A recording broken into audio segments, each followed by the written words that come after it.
Assalamualaikum warahmatullahi wabarakatuh. Saya Wiwi Devita akan menjelaskan materi tentang jenis-jenis gangguan jiwa. Gangguan jiwa merupakan kondisi adanya gejala klinis berupa sindrom, pola perilaku, dan pola psikologi yang sangat berkaitan dengan adanya rasa tidak nyaman, rasa nyeri, dan rasa tidak tentram.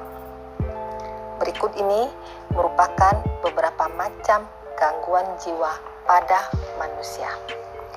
Skizofrenia. Skizofrenia merupakan penyakit otak yang timbul akibat ketidakseimbangan pada dopamin, yaitu salah satu sel kimia dalam otak. Skizofren adalah gangguan jiwa psikotik pada lazim dengan ciri hilangnya perasaan afektif atau respon emosional dan menarik diri dari hubungan antar pribadi normal. Skizofrenia sering kali diikuti dengan delusi atau keyakinan yang salah dan halusinasi atau persepsi tanpa ada rangsangan panca indera.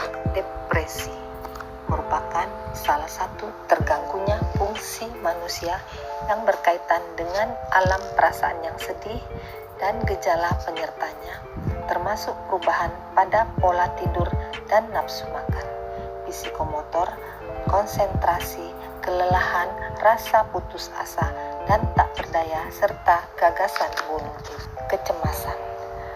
Kecemasan sebagai pengalaman psikis yang biasa dan wajar yang pernah dialami oleh setiap orang dalam rangka memacu individu untuk mengatasi masalah yang dihadapi sebaik-baiknya. Suatu keadaan seorang merasa khawatir dan takut sebagai bentuk reaksi dari ancaman yang tidak spesifik. Gangguan kepribadian. Gangguan kepribadian adalah gangguan psikologis kronis yang sangat mempengaruhi kehidupan seorang. Memiliki gangguan kepribadian negatif dapat mempengaruhi pekerjaan seorang, keluarga, dan kehidupan sosial seseorang. Gangguan psikomatik. Gangguan psikomatik merupakan gangguan psikis dan emosional yang melibatkan pikiran dan tubuh, sehingga menyebabkan gangguan fisik. Gangguan ini tidak hanya terjadi pada orang dewasa, anak-anak pun bisa mengalami retardasi mental. Retardasi mental merupakan keadaan perkembangan jiwa yang terhenti atau tidak lengkap, yang terutama ditandai oleh terjadinya daya keterampilan selama masa perkembangan, sehingga berpengaruh pada tingkat kecerdasan secara menyeluruh, misalnya kemampuan kognitif, bahasa, motorik, dan sosial. Halusinasi adalah gangguan atau perubahan persepsi di mana klaim mempersepsikan sesuatu yang sebenarnya tidak terjadi. Suatu penerapan panca indera tanpa ada rangsangan dari luar. Sebagai contoh, Tren mengatakan mendengar suara padahal tidak ada orang yang berbicara. Jenis halusinasi. Halusinasi penglihatan, halusinasi pendengaran, halusinasi penciuman, halusinasi pengecapan, halusinasi perabaan. Tanda dan gejala dari halusinasi: cenderung menarik diri, sering didapatkan duduk terpaku dengan pandangan mata pada satu arah tertentu, tersenyum atau berbicara sendiri, secara tiba-tiba marah atau menyerang orang lain, gelisah, melakukan gerakan seperti sedang menikmati sesuatu. Juga keterangan dari pasien sendiri tentang halusinasi yang dialaminya, apa yang dilihat, didengar, atau dirasakan. Faktor penyebab terjadinya halusinasi: 1. Faktor predisposisi. Pertama, genetik. Kedua, biologis. Ketiga, neurotransmitter. 4. Abnormal perkembangan saraf. 5. psikologis. Dan 6. sosial budaya. Faktor presipiktasi.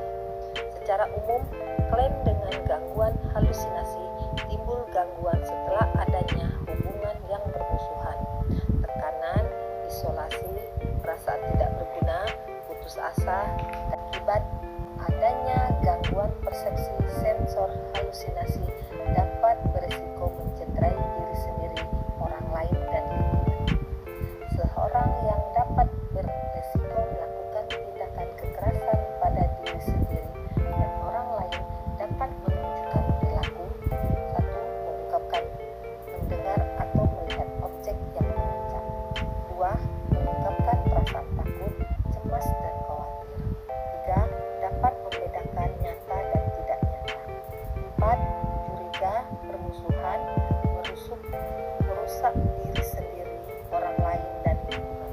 Wajah tegang, merah, mondar mandir, mata melotot, tangan mengepal, keluar keringat banyak, mata merah, ekspresi wajah tegang, mudah tersinggung, bicara, senyum, dan tersenyum sendiri, menarik diri dan menghindari orang lain, tidak dapat memusatkan perhatian dan konsentrasi, serta takut.